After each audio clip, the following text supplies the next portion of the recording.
Senhoras e senhores, retornando então com o nosso encontro com os candidatos a senador por São Paulo, um compromisso com a Justiça.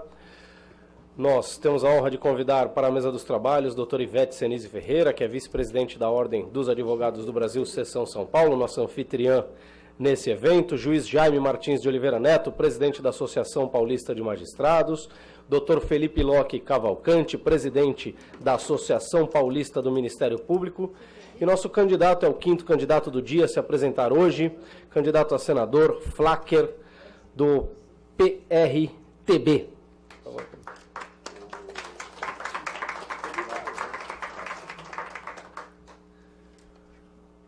Para apresentar o candidato a senador Flacquer, com a palavra, doutor Felipe Locke Cavalcante. Boa tarde a todos. É com muita honra que retomamos os trabalhos.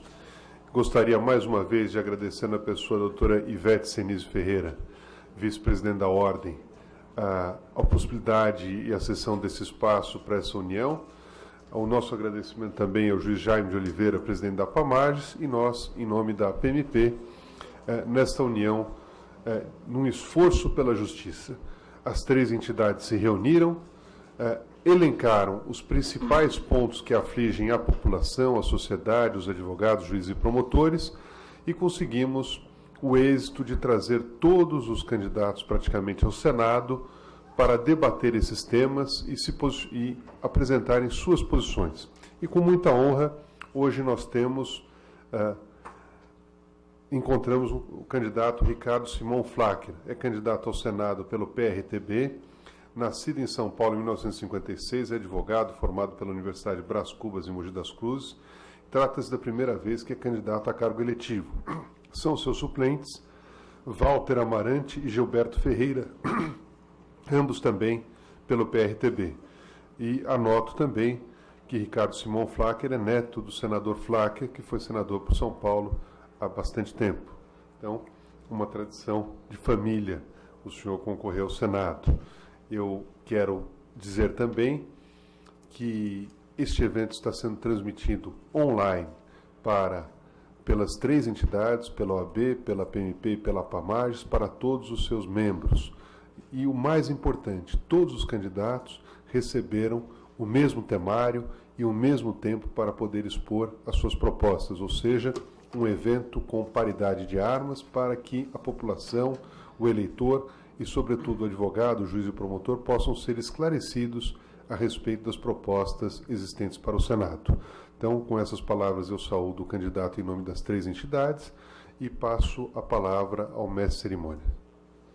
Candidato Flacquer, o senhor terá 20 minutos sem tolerância para falar sobre os seguintes assuntos: a indispensabilidade do advogado para a justiça, democratização do Poder Judiciário e do Ministério Público, eleições diretas, autonomia orçamentária, precatórios, litigiosidade do Poder Público, sistema carcerário e justiça estadual e o Pacto Federativo. O senhor será avisado quando faltarem 2 minutos para o término de sua exposição. Após 20 minutos para falar sobre a pauta proposta, o senhor terá mais 5 minutos para suas considerações finais sobre temas de livre escolha. Mais uma vez, o senhor será avisado quando faltar 1 minuto para o término de sua fala. Nós informamos que durante toda a explanação do candidato não será permitida a manifestação da plateia. Não haverá perguntas e nem debates. Ao final da apresentação, o candidato concederá uma entrevista ao vivo e exclusiva, transmitida pelos sites da OAB, a PAMAGES e a PMP. Candidato Flacquer, convido a vir aqui à tribuna. O senhor tem 20 minutos a partir de agora para apresentar suas propostas, atendo-se exclusivamente aos temas da pauta.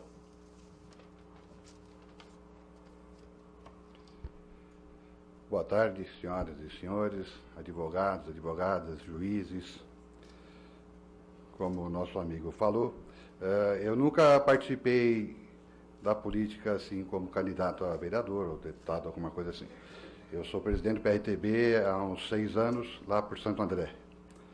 E meu filho que participou do último pleito para a Prefeitura de Santo André, e agora, a pedido do nosso partido, pedindo que eu saísse candidato a senador. Uma pela tradição do nome, que ajuda bastante, e a nossa vontade de fazer um Brasil melhor, porque do jeito que está bem complicado. Em Santo André nós temos uma tradição muito antiga lá, parentes, senadores. Meu avô foi o senador Flacker, que foi médico, inclusive numa passagem, uma epidemia de cólera na época, acho que foi em 1932 por aí. Ele, como médico, ele pegou, vendeu propriedades da nossa família para poder arrumar dinheiro, comprar remédios, medicamentos, internação, essas coisas todas. Um pequeno relato lá sobre isso daí. Eu sou formado na Universidade de Brás Cubas desde 1984. Nunca advoguei. Só cuidando das empresas da nossa família. Vamos lá, minha gente. Um dos temas é da indispensabilidade da advocacia para a justiça.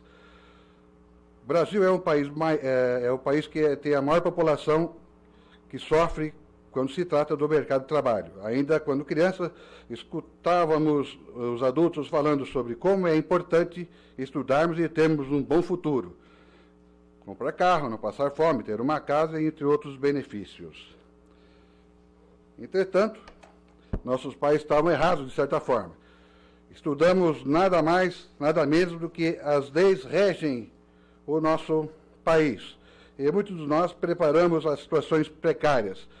Atualmente vivemos um momento onde a advocacia encontra-se desvalorizada em tempos da antiguidade Grécia e Roma. O advogado era uma figura de extrema importância para a sociedade, pois era aquele que buscava justiça sem ter o dinheiro ou status como objetivo, sempre se opondo à tirania.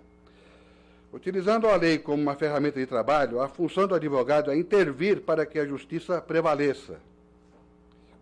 Porém, hoje temos grande quantidade de pessoas que buscam cursar faculdades de direito para alcançarem os status e profissões como altos salários em carreiras públicas como magistratura.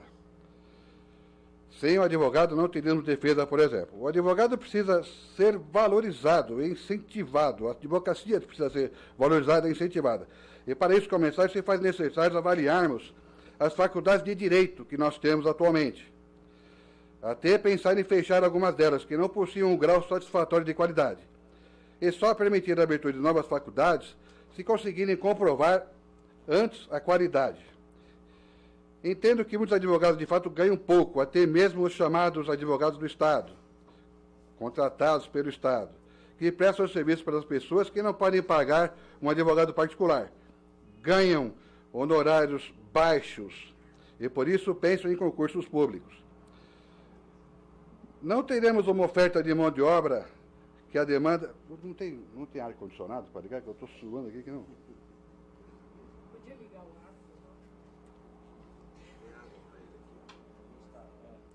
ar? É? Tá ligado? Tá ligado. Pô, vamos lá. Tá ligado? Tá ligado? Mete um pouco de água.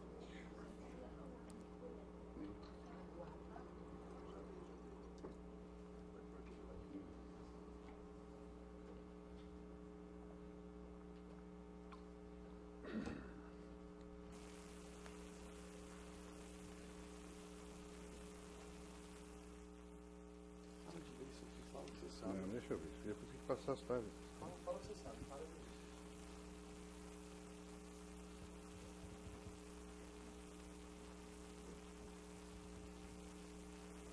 Vamos lá.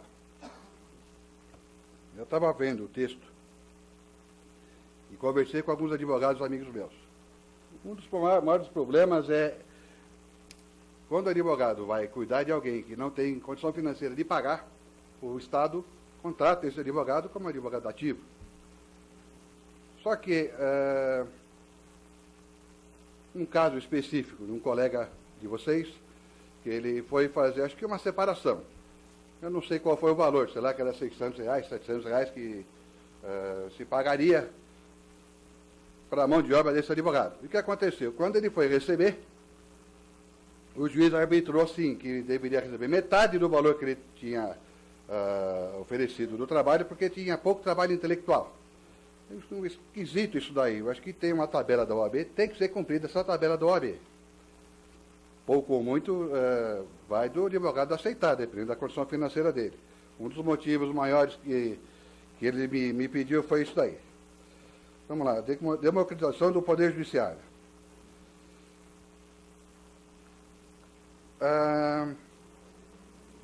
Quem pensaria nos três poderes que estariam na desigualdade da democracia?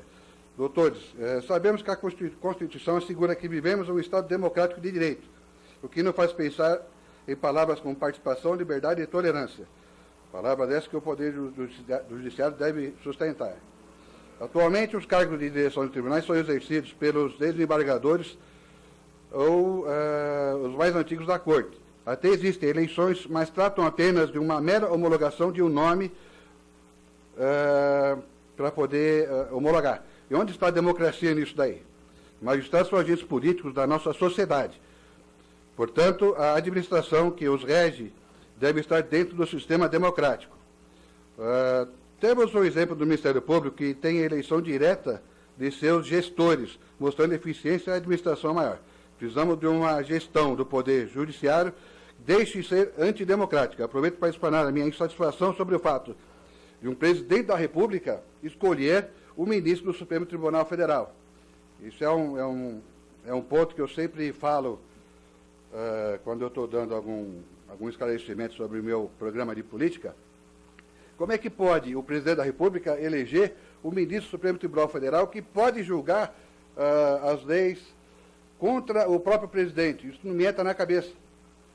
Tem que ser, o ministro não pode ser indicado pelo presidente, tem que ser indicado por um órgão da OAB, do pessoal que entende de lei, para não ficar na mão de um presidente que pode forçar o ministro a mudar a forma da lei. Com relação à autonomia orçamentária, eu digo uma coisa aqui. A Justiça, ela tem, na Constituição, o artigo 2 garante a independência dos três poderes, executivo, legislativo e judiciário. O artigo 99 da Constituição, que afirma o Poder Judiciário a autonomia administrativa e financeira. Os tribunais elaborarão as suas propostas orçamentárias dentro dos limites estipulados conjuntamente com os demais poderes da Lei de Diretrizes Orçamentárias. Isso quer dizer o quê? Se o orçamento da OAB,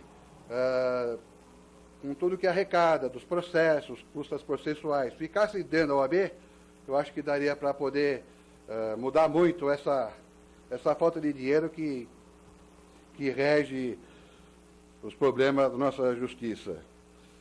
Em compensação, hoje o Poder Judiciário demora 4 anos, 5 anos, 8 anos para poder julgar um processo simples. Por quê? Porque falta gente. A OAB, inclusive, junto com o Poder Judiciário, fazem aqueles mutirões para poder agilizar os processos. Ainda é pouco.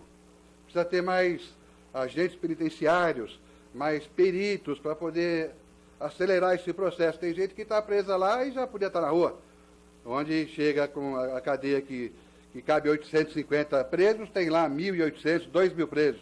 Então, se pudesse pegar e agilizar esses processos, não ia ter tanta gente presa precisando de advogados. Os precatórios.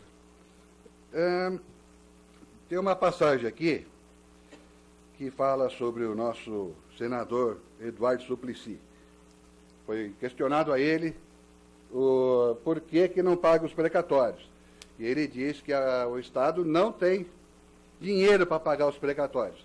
Agora, veja bem, um cidadão comum que não paga as suas contas, os bens deles vão a leilão, para ele poder pagar as suas contas. E o Estado? Por que também não é responsável pelo dinheiro que eles têm que pagar, os precatórios? Então, precisaria pegar, do mesmo jeito que toma uma propriedade de um cidadão, porque não está pagando as suas contas, o Estado também tem que ter a mesma condição de pegar os prédios que estão aí, às vezes abandonados, vai tudo a leilão para poder pagar os precatórios. Vamos lá.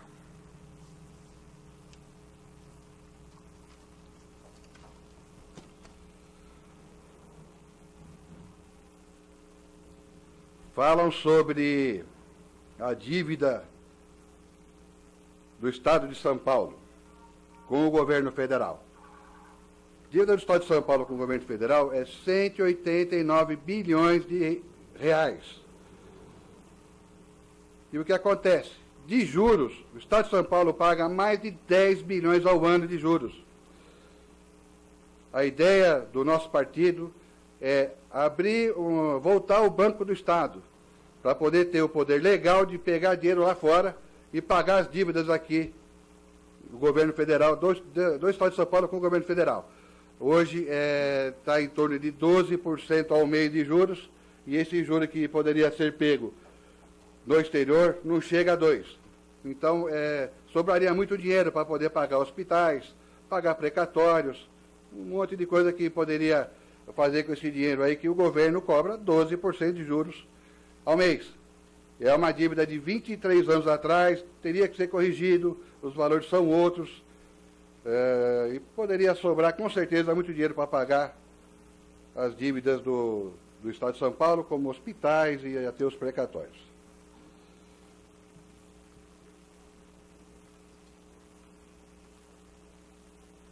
Nós temos que lutar para reconstruir o Pacto Federativo e que ele se cumpra da melhor maneira possível. Todos os estados devem ter condições de gerar boa qualidade de vida para a população. Para vocês terem uma ideia, o governo federal arrecada do Brasil 70% dos impostos. Desses 70% dos impostos, 43% saem de São Paulo, do estado de São Paulo. Então, pode ver que está tudo errado por aí. Agora nós vamos falar sobre litigiosidade do poder público. Temos um alto teor de litigiosidade entre entes do poder público que dificulta o sistema judiciário que consiga atender às questões dos cidadãos em tempo menor. É o que eu estava falando lá do mutirão para poder agilizar isso daí. Falta de perito criminal e tal. Existe a lei de execuções penais, o artigo 7.210 de 1984, ele teria que ser mais bem avaliado, inclusive pela OAB, para poder mexer nessa Constituição, para não ficar tanta gente presa como está acontecendo agora.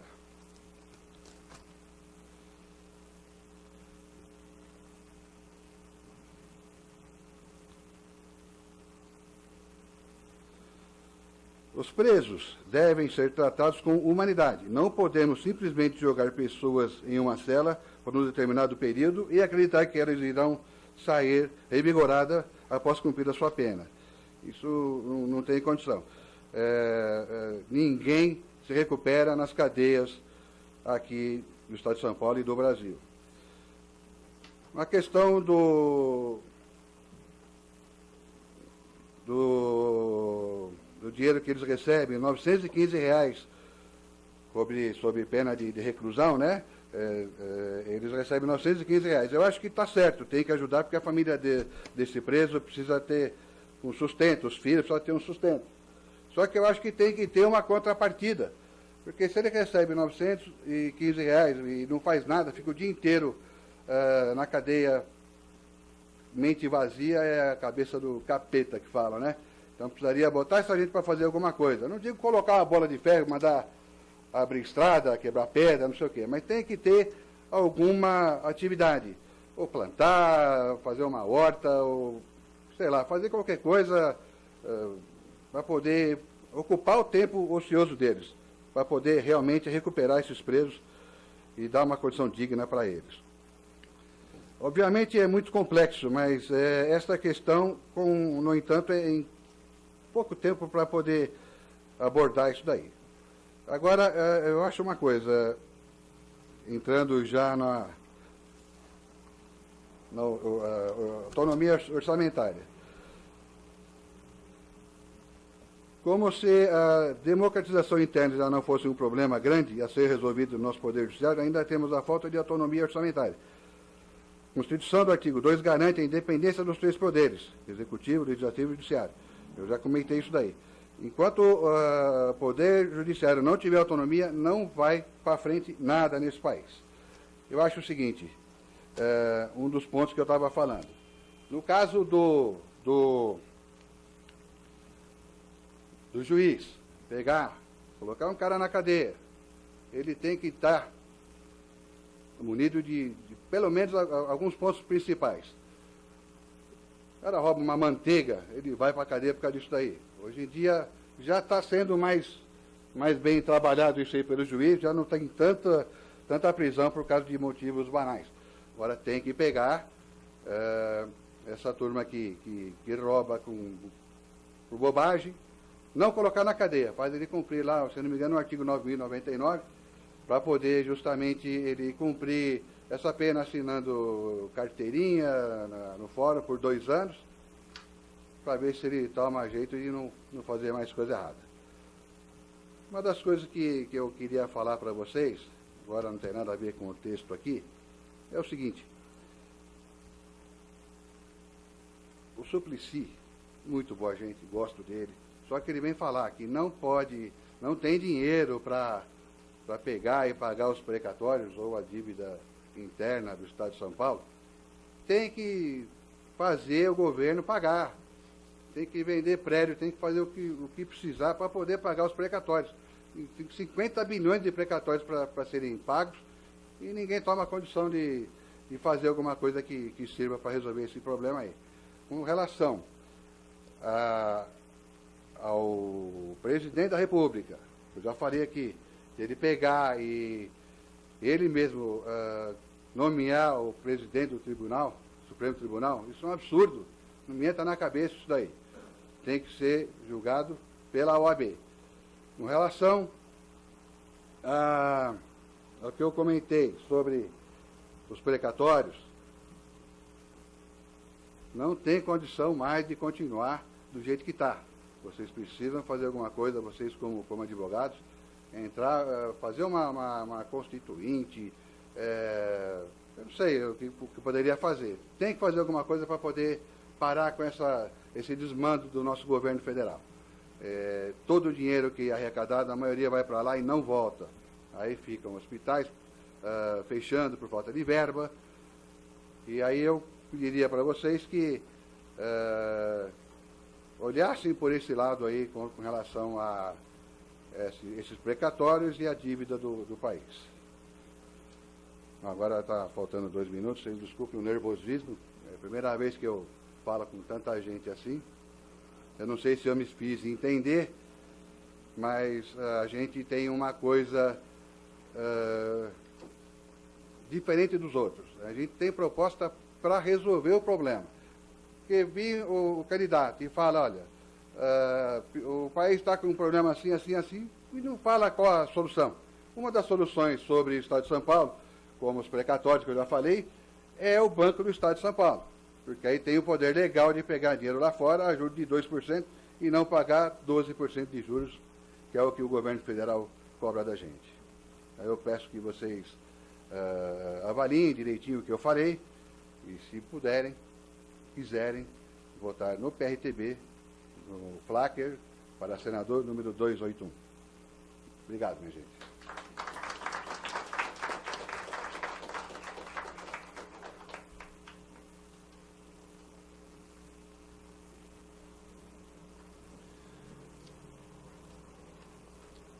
Retoma a palavra para fazer o encerramento desta apresentação, Dr. Felipe Locke Cavalcante.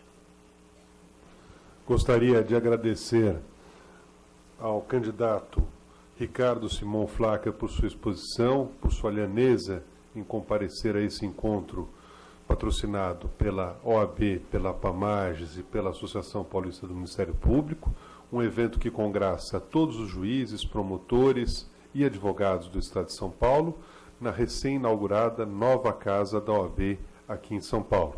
Este evento, como nós já dissemos, é feito na semana seguinte à inauguração deste novo prédio da OAB e serve também como uma comemoração por essa belíssima inauguração e, mais do que isso, para mostrar a união dessas 3 entidades em prol de uma justiça que, de fato, solucione o problema das pessoas, uma justiça que esteja ao lado da sociedade.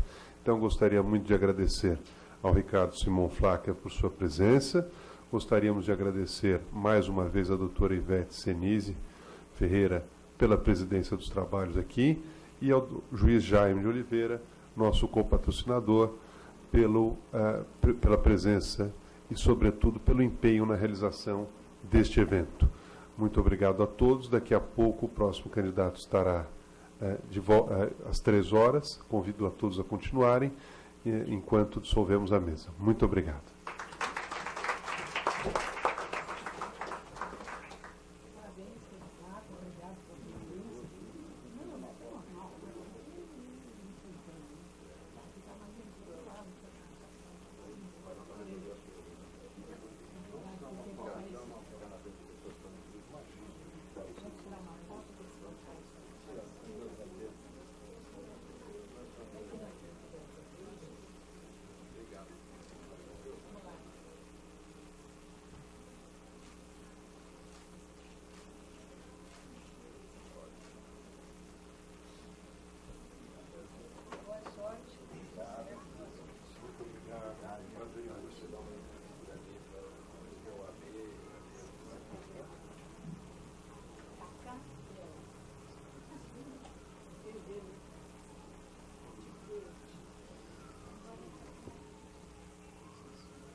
Dando continuidade ao ciclo de exposições com os candidatos ao Senado por São Paulo, evento Compromisso com a Justiça, em parceria com as instituições OAB, APAMAGES e APMP. Ao meu lado, o candidato Flacker, do PRTB.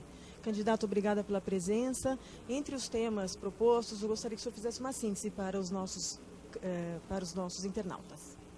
Um dos principais temas é a superlotação carcerária, porque os presídios são feitos para ter 850 pessoas e tem 2.000 pessoas, né? Então não vai recuperar ninguém dessa forma, teria que mudar, aumentar os presídios e fazer um mutirão na justiça para poder resolver esses processos que estão pendentes. Tem gente que está presa lá há mais de 10 anos e já poderia estar na rua. Ou no presídio de maior segurança, alguma coisa assim, mas teria que ter um trabalho mais forte com relação a isso daí. Um dos outros, do outro ponto que eu sempre falo é sobre o presidente da República nomear o ministro do Supremo Tribunal, que é o ministro que vai julgar os casos do presidente. Isso não me entra na cabeça, ser um cargo desse nomeado pelo presidente da República. Isso daí teria que ser de uma outra forma. Uma eleição junto com o pessoal da OAB para poder colocar gente independente de partido político, entendeu? Candidato, o que o senhor achou dessa iniciativa da OAB, a APAMAGES, a PMP, de dar o mesmo tempo para todos os candidatos exporem as suas opiniões a respeito desses temas? Eu acho ótimo isso daí. Para você ter uma ideia, nós do PRTB, nós temos 2 minutos de tempo de televisão. É muito complicado, a gente tem que falar, lembra do Enéas, que falava rápido pra caramba? A gente tem que falar que nem ele para poder fazer a propaganda política, enquanto o PT tem 14 minutos. Isso não é democrático, né? Democrático seria todo mundo falar ao mesmo tempo, que é o que acontece aqui. O que foi feito na TV Bandeirantes, no SBT, que também deram o mesmo tempo para todo mundo. E aí acaba ficando mais digno esse negócio, né? Tá bom? Muito obrigada pela participação. Voltamos em instantes com o próximo candidato, Cacá Vera, do PV.